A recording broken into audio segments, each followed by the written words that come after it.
말은 뭐냐면 기출문제 많이 풀면 시험 유형 어느 정도 똑같은 것들도 반복해서 나오기도 하니까 내가 뭐 전체를 다 못하다 하더라도 뒤에 기출문제 부분 부분 뽑아가지고 많이 연습을 하세요. 조금 속도 내서 볼게요. 자, 이 당해년도 6월 1일에 입사를 했대요. 그래서 연말정산 추가자료 입력에 전 근무지를 반영한 소득 명세. 그래서 전 근무지 퇴사하면서 근로소득 원천징수 영수증 받았겠죠. 그 자료를 입력하시면 되고요. 연금저축 별도 탭 등 연말정산 입력 탭 우리 주인공을 작성하세요라는 내용이요. 저 요것도 뭐 월세 계약해서 월세 소득 공제 요건 충족했다라고 가정하고 문제 연결하시면 돼요. 그래서 무주택 세대주에 해당하고 부양가족 역시 없습니다가 되죠. 전 근무지 근로소득 원천징수 영수증 제가 붕괴하는 거 급여에서 뗀 거 4대 보험 등 그다음에 소득세 지방소득세 다 반영해 주시면 돼요. 제가 4대 보험 등을 왜 강조하냐면요. 그게 밑에 라인에 써 있잖아요. 그거 놓치고 가시는 분들 있기 때문에 그것도 강조했습니다. 그래서 바로 다시 입력해 볼게요. 소득 명세 탭에 그래서 전 근무지 여기다가 입력해 주시면 돼요. 전 근무지에다가 그러면 얘는 회사가 삼영전자 그래서 사업자 등록번호 245 81 22547 2021년 0101 2021년 05 31일 그래서 급여에다가 상여는 500 밑으로 쭉 내려가시면 되죠. 그래서 4대 보험 관련한 거 먼저 나와 있을 거예요. 여러분들 이제 프린트는 밑에 라인에 있으니까 놓치지 마세요라는 거예요. 건강보험이 이렇게 읽게 되죠. 807 500 장기요양 68700 고용 162 500 국민연금 80 플러스 이렇게 해서 입력해 주시면 돼요. 그리고 나서 이 회사 다녔을 때 납부세 칸이지만 이미 다 정산하고 나왔으니 우리는 뭘 입력해요? 결정세액을 입력하시면 되겠죠. 그래서 요 금액 확인. 몇 차례 해보면 헷갈릴 일 없으세요. 의미를 생각하시면 되겠죠. 32만 원, 3만 2천 원. 소득 명세서는 끝났어요.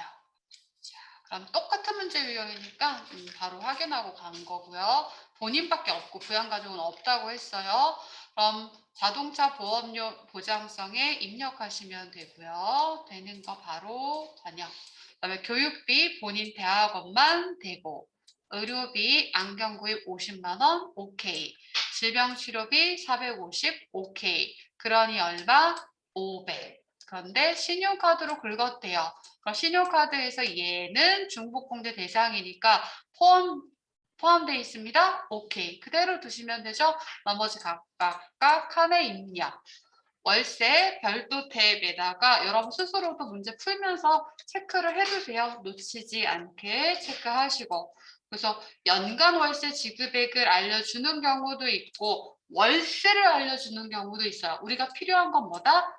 연간이요. 올해에 해당하는 거. 그래서 이 기간은 기간대로 주고 월세를 알려줬다면 기간 계산 해주시면 되고 퇴직연금도 별도 탭. 그래서 또 칸 입력도 재빠르게 보여드릴게요. 똑같죠, 정말. 그리고 실제 이거 여러분 교재 답안에 입력 화면들도 나와 있으니까 혹시 지금 시간 놓쳤다라면 그거 보고 또 확인하세요. 저는 별도 탭부터 입력하고 갈게요. 퇴직연금에다가 부분 여기 퇴직연금 1번 선택 F2를 누르고 우리은행 증권 계좌번호 120-350-120 납입 금액은 120만 원 입력 끝. 다음 월세 탭으로 이동합니다. 월세 탭. 그래서 임대인에 대한 내용을 담으시면 돼요. 임대인이 김민수 그다음에 주민번호 470531 하이픈 없이 1535487 얘가 알아서 해줘요. 유형에다가 오피스텔이래요. 그래서 봤더니 6번 면적은 55 주소는 서울 관악구 관악로 155 2021년 1월 1일부터 2021년 12월 31일 연간 월세 600은요 끝.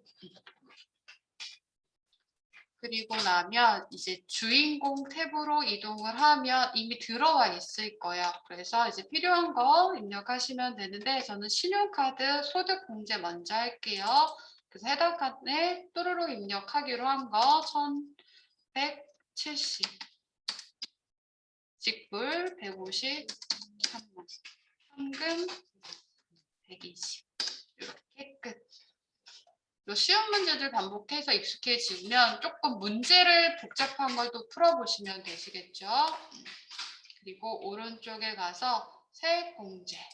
그래서 저축성은 안 되니까 보장성만 88만 원. 의료비 따닥. 그냥 본인 칸에다가 우리 합산된 500. 확인해. 교육비 전액이죠. 본인만 대학원이 됩니다. 600. 그다음에 기부금이 있나요? 끝. 이렇게 해주시면 돼요.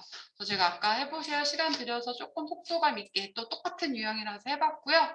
혹시 놓치신 부분 있다면 이따 물어보셔도 되고 답안 확인해 보셔도 됩니다.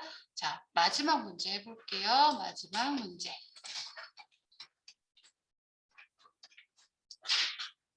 판단해보세요. 판단.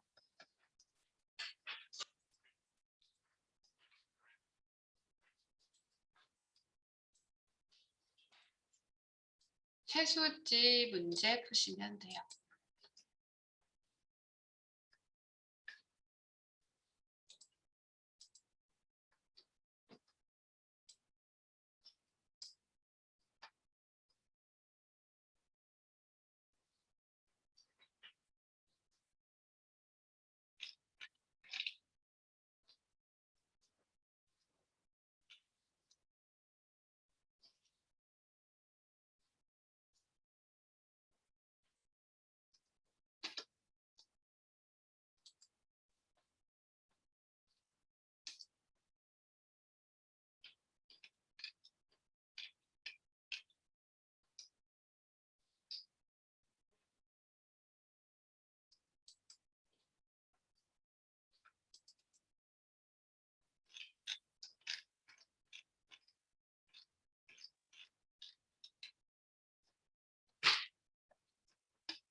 자, 같이 볼까요?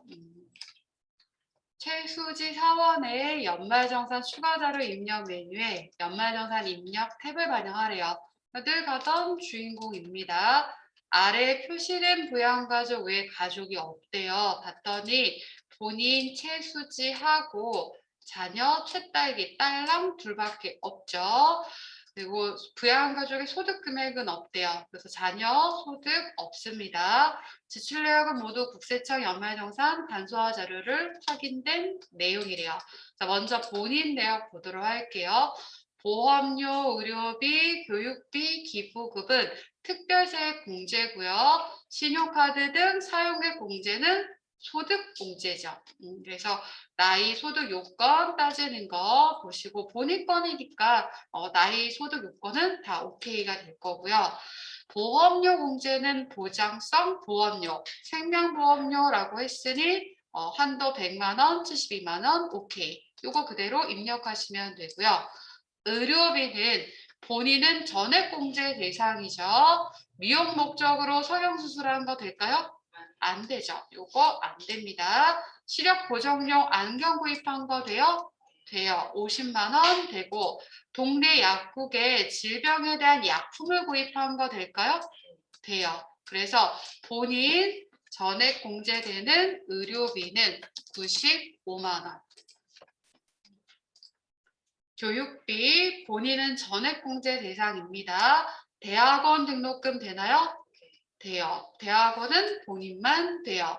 요가학원 수업료 될까요? 안 되죠. 교육비에서 공제 안 됩니다. 기부금 공제, 정당 후원금, 정당, 정치정당에 후원하는 건 누구만 돼요? 본인만 돼요. 본인만 됩니다. 이거 본인이 쓴 거니까 되는 거예요. 그래서 본인만 돼요. 다만 우리 10만 원까지는 세액공제이고 10만 원 초과분은 뭐라고요? 법정 기부금으로 공제해 줍니다. 물론 이거 몰라도 칸에다가 입력만 하시면 돼요. 10만 원 이하 칸에 10만 원, 초과분 칸에다가 20만 원 입력. 지정기부금, 자, 지정기부금 단체에 후원한 거 있대요. 근데 우리 지정기부금은 종교단체 외로 구분이 되어 있으니까 종교단체 아님이라고 했으니까 종교단체 외에다가 36만 원 입력하시면 돼요. 신용카드 등 사용액에는요. 신용카드, 직불카드, 현금영수증, 그리고 대중교통, 전통시장 추가공제, 도서공연비 등등등 다 구분되어 있죠. 칸에 그대로만 입력하시면 돼요. 대중교통 칸에다가 15만 원 입력. 기타 공제 가능한 신용카드 1,500만 원인데 여기에 자녀의 건강진단비가 포함되어 있대요. 그럼 이거 빼어 버려요? 그대로 두는 거죠. 그대로 둡니다요. 그냥 그대로 두시면 되고요. 자, 본인의 현금 영수증이 있습니다. 현금 영수증 25만 원인데 요가 수업료를 결제한 거래요. 그러니까 요가 수업료 내고 현금 영수증을 받은 거래요. 공제될까요? 네, 되죠. 공제됩니다. 얘는 교육비 공제로서 안 되는 거고 신용카드 등 사용액에는 공제됩니다. 25만 원 입력. 자, 채딸기가 있대요. 채딸기 입력을 하면 어린이집 다니고 있으니까 의료비 되나요? 네. 건강진단한 거 되죠. 의료비 되고 교육비 되나요? 네. 돼요. 됩니다. 취약점 아동에 입력하시면 돼요. 그러면 이제 입력 화면에 연결을 해보도록 할게요. 얘가 87회였어요. 287로 들어가서 연말정산 추가자료 입력에서 F2로 불러와서 연말정산 입력하네. 이제 하나씩 입력. 신용카드부터 할게요. 소득공제 따닥 열어서요. 신용카드 사용액에는 1,500. 현금영수증에 25만 원. 그리고 대중교통에다가 15만 원. 입력 끝. 1,540만 원 입력했고요. 확인 ESC 누르고 나갈게요. 그러면 이제 특별세공제 또는 한국별공제 보장성 보험료 칸에 생명보험료 72만 원. 의료비 따다. 그래서 의료비 본인 거에다가 얼마 입력해요? 15만 원. 그리고 채딸기는 어디다 입력해요? 그 밖에 여기다가 90만 원 입력. 확인 ESC. 교육비 따다 하시면 교육비 취약전 아동 있었죠? 따닥 하시고 30만 원 ESC 눌러주시고 그리고 본인 거 대학원 960만 원 입력 확인. 그러면 기부금 따닥 들어가자마자 정치자금 기부금 10만 원 이하 칸에 10만 원 초과에다가 20만 원 입력. 그리고 이제 친해지면 된다고요. 그래서 맨 밑에 종교단체 있고 그 위로 좀 올라가시면 종교단체 외 기부금이 있어요. 여기에다가 36만 원. 그래서 지정기부금이라는 표현으로 안 돼 있잖아요. 그래서 칸만 구분하시는 거니까 이렇게 해서 36만 원 입력. 이렇게 확인해 주시면 돼요. 되셨나요? 그래서 연말정산 할만해요. 9점, 10점 이렇게 주잖아요. 그 부분 점수가 물론 있어요. 부분 점수도 있으니까 여러분들이 나 수업 목적상 점수 좀 잘 맞고 싶다. 배점 높은 거. 그중에서 연말정산이 난 좀 잘하는 것 같다. 그러면 기출문제 있는 거 연말정산 파트만 계속 뽑아가지고 한동안 연습하세요. 이번 주 동안에는. 그리고 여러분들은 올해치가 있잖아요. 올해치 기출문제는 교재에 없잖아요. 그러니까 교재에 있는 거 마음껏 푸시면 제가 올해 거는 따로 출력해서 드릴 거니까 신나게 풀고 계세요. 그래서 어려웠던 회차도 있을 거고 비슷한 유형도 있을 거니까 자꾸 입력도 해보시고 판단 연습도 해보시고 하세요. 헷갈려도 보고 하셔야 돼요. 고민도 해보고 여기까지를 연결할게요. 자, 그러면 제가 숙제는 우리 교재에 있는 거. 우리 교재는 교재에 있는 부분이 화면 입력하는 게 다 보여주고 있어요. 그래서 난이도는 적절하게 괜찮으니까 한번 해보세요. 교재 페이지가 493페이지. 판단해서 바로 입력. 근데 나 앞에 부분에 이 사람들 입력을 안 해서 데이터가 없는데요. 아무데나 들어가서 한번 연습을 해보세요. 답안에 있는 화면도 막 보이고 하니까 그렇게 해보시면 됩니다. 그러면 교재상에 이론이 조금 남아있기는 한데요. 그거 말고 이제 프린트에다 제가 좀 요약해 놓은 게 있어요. 그래서 마지막 프린트를 보시고 좀 정리를 해보도록 할게요. 그림 있는 마지막 프린트.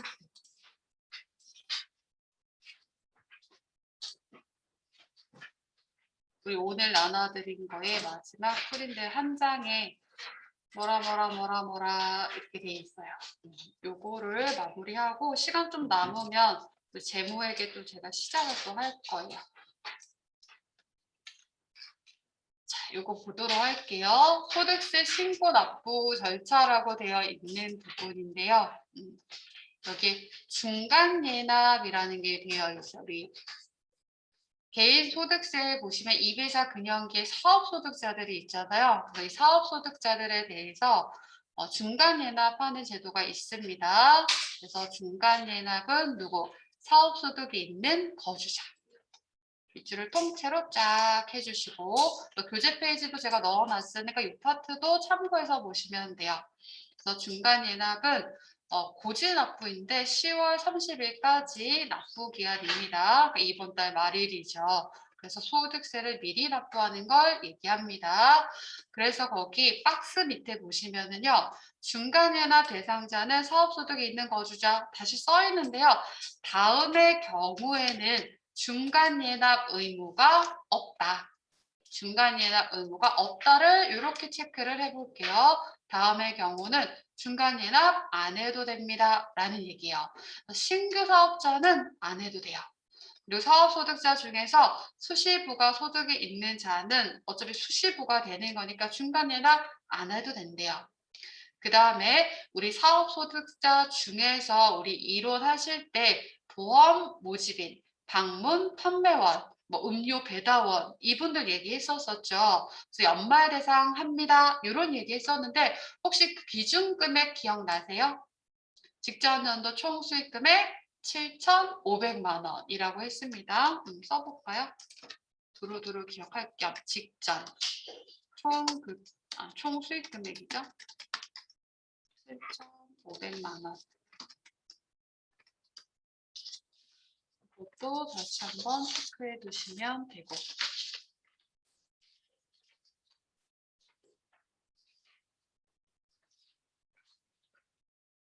이들은 어차피 사업소득이 해당하는데 연말정산도 한다라고 했잖아요. 그러니 중간에는 안 해도 됩니다. 이런 얘기가 되는 거고요.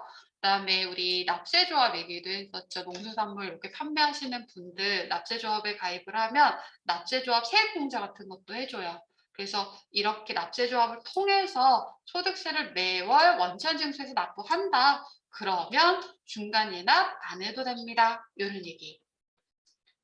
그리고 주택임대소득 분리과세 선택할 수 있습니다. 라고 했죠. 그럼 분리과세 하면 종합과세 할 필요 없지만 이거 해달라고 우리가 이제 필기할 때도 제가 써드렸어요. 사업소득에서.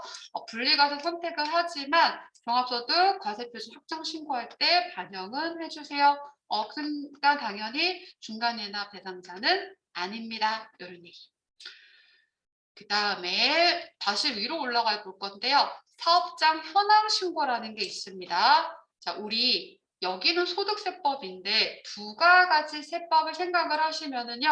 우리 법인들은 결국은 1기, 2기 예정 확정을 해서 3개월마다 신고를 하게 되죠. 그러니까 과세관청 입장에선 다양한 과세 자료를 파악을 할 수가 있어요. 부가가치세법에 따라서 부가세 신고를 하니까. 그런데 면세 사업자들은 어때요? 그거 신고 안 하니까 국가 답답해 죽겠어. 그래서 뭐냐면 면세 사업자 개인들의 총 수익 금액을 파악하기 위해서 사업장 현황 신고 좀 해주세요 라는 얘기요. 누구에 대해서? 면세 사업자. 면세 사업자 사업장 현황 신고 합니다. 그렇다면 과세 사업자는 사업장 현황 신고 할 필요 있다 없다? 없는 거죠. 당연히 없는 게 됩니다. 과세 사업자는 부가세 신고를 하기 때문에. 그러면 예를 들어서 신문사도 하고 있어요. 근데 광고업도 같이 하고 있대요. 그럼 사업장 현황 신고를 따로 해야 될까요? 안 해도 될까요? 안 해도 되죠. 왜요? 광고업은 과세니까. 즉 겸용사업자는 과세가 들어있으니까 신고할 수밖에 없잖아요. 그러니까 문제 유형이 그렇게 나와요. 그러니까 순수 면세사업자들은 해야 되고 안 해도 되는 자를 고를 때 과세사업자를 고르시면 되겠죠. 그래서 면세사업자 해야 됩니다. 과세가 들어가면 안 해도 됩니다. 그 정도 기억하시면 돼요. 그리고 우리 소득세는요, 원칙적으로 여기 3번에 얘기할 거예요. 소득세법상 소득이 있는 자는 5월달, 다음 연도 5월달에 확정 신고 납부 하겠죠. 잦은 신고 납부 제도입니다. 확정 신고 언제까지 하라고요? 다음 연도 5월 말까지예요. 그래서 5월달이 종합소득 신고달이라고 해서 막 플랜카드가 붙여 있습니다. 실제로 기간이 5월달 내내 신고할 수가 있는 거예요. 5월 말까지 하시면 됩니다. 자, 밑으로 내려오시면 지급 명세서 제출 의무가 있습니다. 이런 얘기요. 지급 명세서. 그럼 지급 명세서라고 하는 게 다른 게 아니고요. 어떤 거냐면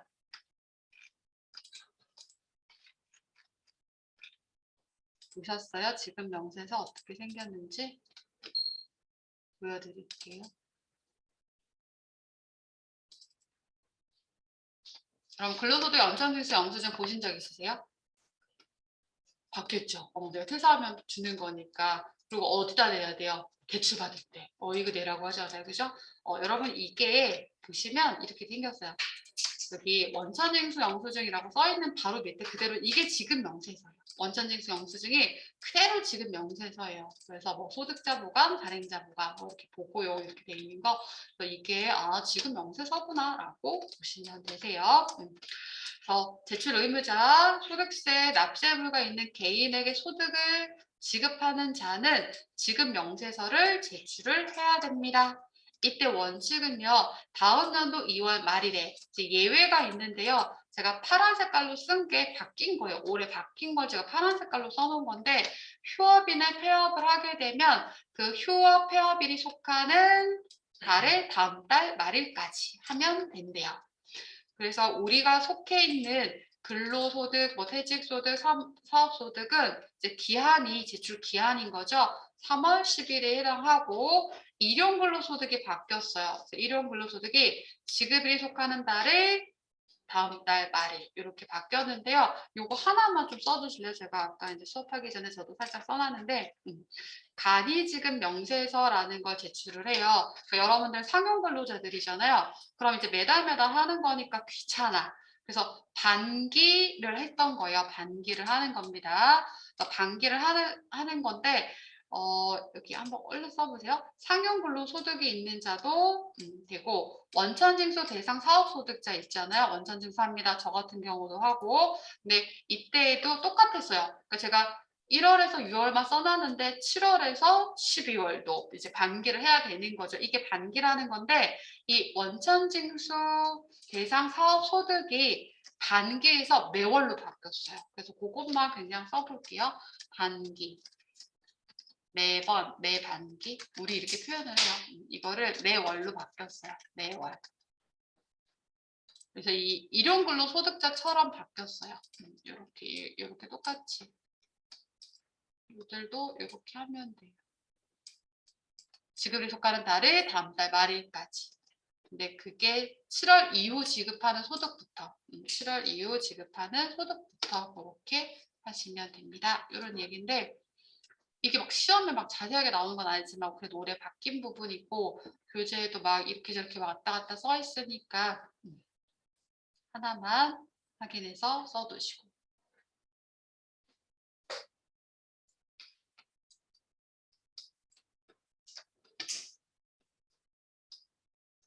그리고 확정신고와 납부를 보도록 할게요. 우리 과세표준 확정신고하는 부분 밑으로 내려와서요.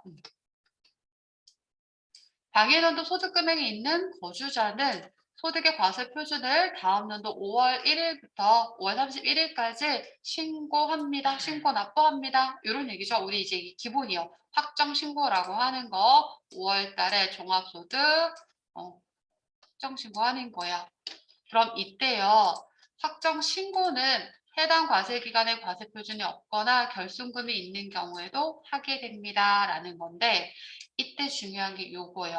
확정신고 안 해도 되는 경우 확정신고 의무 예외입니다. 여러분들이 만약에 저 그냥 순수하게 월급만 받아요. 그럼 근로소득만 있죠. 그래서 나 5월 달에 뭐 종합소득 신고달이라는 거 인식 못하고 살았어요. 그거 뭐요? 확정신고 의무 예외라는 얘기예요. 그래서 여러분들이 여기 이 내용을 조금 연결하실 건데요. 여러분들 근로소득만 있는 경우 퇴직소득만 있는 경우 그리고 우리 공적연금에 대해서 연말정산했었죠? 그래서 연말정산 대상 연금소득만 있는 경우 그리고 위에서도 얘기했던 사업소득 중에서도 연말정산 대상 사업소득만 있는 경우 이들은 5월 달에 확정신고 안 해도 됩니다. 라는 얘기예요. 근데 여기 또 추가가 되는 게 뭐냐면 1과 2만 있는 경우도 2와 3만 있는 경우도 그렇다고 다 이렇게 교차되는 건 아니라서 좀 복잡해요. 그래서 최소한 이렇게 근로퇴직, 그다음에 연말정산하는 연금사업, 그리고 아예 분리과세소득만 있다라고 하면 확정신고 안 해도 됩니다. 최소한 그 정도는 외워두세요. 요것들을 구분하지 못한다 하더라도 최소한 연말정산하는 애들은 안 해도 되고 분리과세합니다 라고 했으니 안 해도 됩니다. 까지는 꼭 기억을 해두세요. 그럼 소득 벌면 세금 내야 돼요. 그래서 이때 납부를 할 때 분납이라는 게 있는데 부가가치세 분납하나요? 부가가치세 분납 없어요. 사실상 부가가치세 기본적인 내용은 뭐예요? 내 돈 나가는 거 아니고 받아놨다가 나가는 거기 때문에 분납이라는 게 없어요. 근데 소득세는 내가 번 거에 대해서 나가는 거기 때문에 그 부담에 대해서 이제 분납 제도가 있습니다. 납부할 세액이 1,000만 원을 초과하게 되면 납부할 세액이 1,000만 원을 초과하는 자는 다음에 세액을 납부 기간 경과 후 2개월 이내에 분납할 수 있어요. 근데 이 기준이 보시면 2,000만 원이에요. 그래서 2,000만 원 이하인 경우에는 1,000만 원 초과 금액, 그래서 1,500만 원이다. 그럼 1,000만 원 하고 500만 원 따로 분납. 근데 2,000만 원을 초과하면 50%. 그래서 50% 분납할 수 있습니다. 마지막 소액 부징수 제도, 소액 부징수. 자, 소액 작은 금액 부징수, 징수 안 하겠습니다. 이런 얘기인데요. 다음에 해당하는 경우 해당 소득세를 징수하지 않습니다. 여러분 좀 기억을 해두세요. 이건 다 외우세요. 원천징수세액이 1,000원 미만이라면 소액 부징수, 소득세 징수 안 합니다. 라는 얘기요. 그래서 우리가 뭔가 소득을 받을 때 세금 자꾸 떼가죠. 근데 그 세금 떼가는 금액 계산했더니 1,000원 미만이다?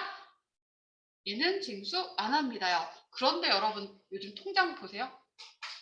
통장 시절에는 이자 꼬박꼬박 보잖아요. 근데 요즘에는 인터넷 다 볼 수 있죠. 근데 거기에 보면은 꼴랑 몇백 원밖에 안 하는데 소득세 뗐다고 써 있죠.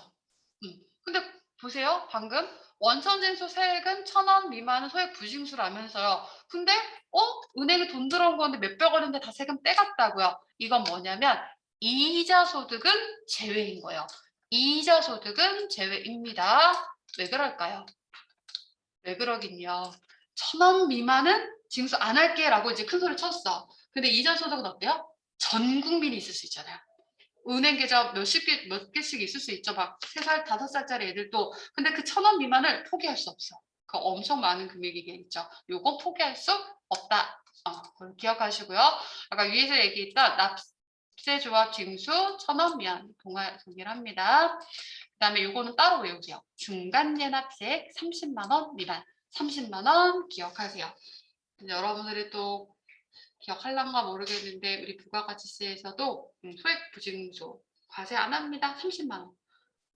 원래 부가세는 20만 원짜리가 있었는데 어차피 30만 원이 됐으니까 우리는 그냥 30만 원만 기억하는 걸로 이 정도로 연결을 해보도록 할게요.